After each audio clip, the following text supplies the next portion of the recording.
botei esse texto aqui antes de entrar no texto. Vou terminar no horário, tenho 19 minutinhos, mas vai dar. Eu quero te mostrar, volta ao verso 1, por favor. Acompanhe comigo só para você entender isso e ficar mais fácil de aplicar. João 8:1, volta para o 1, por favor. Jesus, entretanto, foi para o Monte das Oliveiras, verso 2. De madrugada voltou para o templo e todo o povo ia ter com ele, e ele assentando os ensinava. Preste atenção que eu quero te mostrar o mesmo tempo sendo usado de duas formas diferentes. O verso 1 diz que Jesus vai para o Monte das Oliveiras naquela noite orar. Pela manhã, de madrugada, mas já amanhecendo, ele vai para o templo. Ele está no Monte das Oliveiras, sabe aquela foto que você vê do Domo da Rocha? Aquela cúpula dourada. Normalmente as fotos que mostram aquela cúpula está sendo tirada do Monte das Oliveiras. É como se eu tivesse aqui tirando uma foto aproximadamente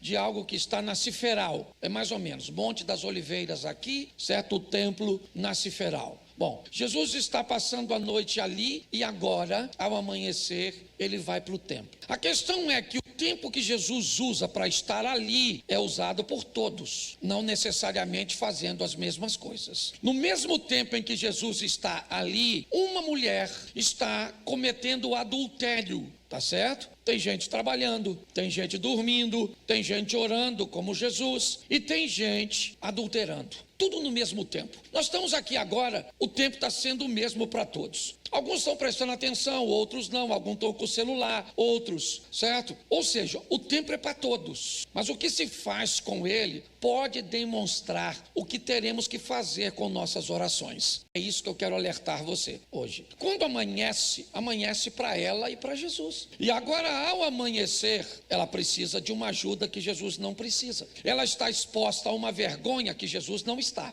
Mas qual é a diferença entre ela e Jesus? É o que ela resolveu fazer. Eu vou ter que orar sempre. Mas me ajude aí. Será que eu preciso orar como todo mundo ora? Será que algumas pessoas não precisam usar o tempo de sua oração, estabelecendo uma conexão com Deus para corrigir coisas? E naquele mesmo período, alguém pode estar orando de uma forma muito mais suave, muito mais leve, porque tomou decisões diferentes. Nós vamos orar sempre, mas a pergunta é, eu estou sempre apresentando a Deus as minhas dificuldades, os meus problemas, ou será que eu já aprendi a viver de uma forma onde os meus problemas foram minimizados pela minha obediência e pela colocação das instruções do Evangelho na minha vida? Eu acho que vale a pena nós refletirmos sobre isso. Parar de orar nunca, orar sem cessar, mas que tipo de oração tem sido a minha? Ela é sempre de propósito corretivo? Ela sempre está conduzindo para Deus problemas? Eu sempre estou buscando os milagres? Então preste atenção, que se todas as vezes que alguém liga para mim ou busca conversar comigo, seu propósito é me pedir as coisas, este não é um relacionamento dos melhores e mais prazerosos. É muito legal quando você tem alguém que quer conversar com você, que quer bater um papo com você, não para te pedir alguma coisa, mas pela satisfação da sua presença, pelo prazer de sua amizade. Talvez por isso, muitos cultos têm recebido críticas severas na internet. O está sempre estabelecido sobre este ambiente, onde as pessoas são clientes que passam a semana inteira cometendo erros e que vêm para a igreja para que Deus estenda a sua misericórdia e conserte todos os erros que elas fizeram na parte financeira, com sua saúde, com seu casamento, com seus filhos. Então eu quero te mostrar hoje, neste culto de família, já vou ler um texto falando de família, para que você avalie qual é a pauta, tá bom? Qual é a pauta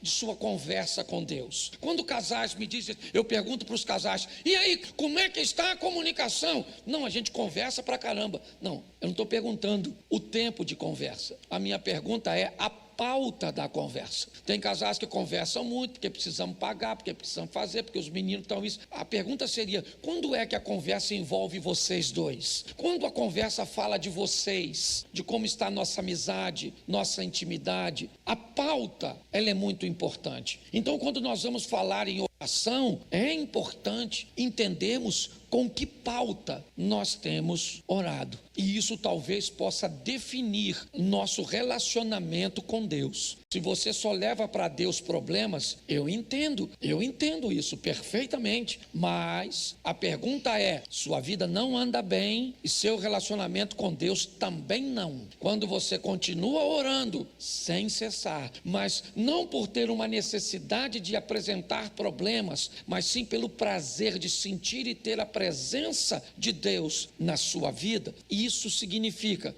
que sua vida está boa e seu relacionamento com Deus também.